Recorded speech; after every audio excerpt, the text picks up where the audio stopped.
আজকে কি টিফিন করে নেবো। এই দেখো আলু ঘষে নিয়েছি, গ্রেট করে নিয়েছি, এদিকে পেঁয়াজ আর লঙ্কা কুচিয়ে নিয়েছি। এই দিয়ে করবো গোলা রুটি, সুজি আর আটা দেবো, ঠিক আছে? এই দিয়ে গোলা রুটি করবো। চলো তবে, গোলাটা তৈরি হয়ে গেছে।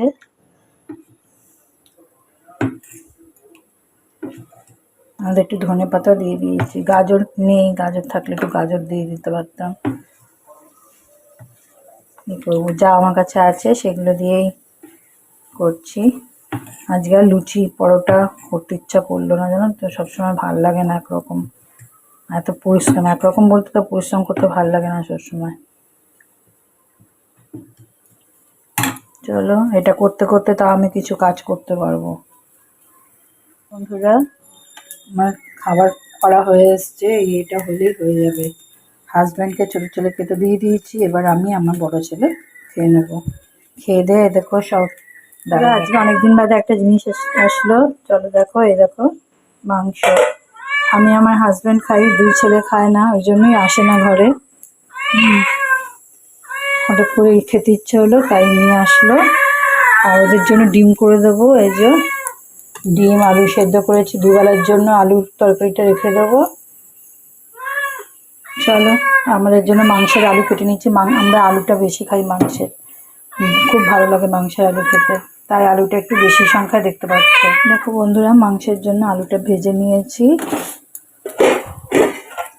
মাংসটা মেখে রেখেছি। নুন, হলুদ, কাশ্মীরি লঙ্কার গুঁড়ো, সর্ষের তেল, তারপরে একটু ধনে জিরে গুঁড়ো দিয়েছি, বুঝেছ?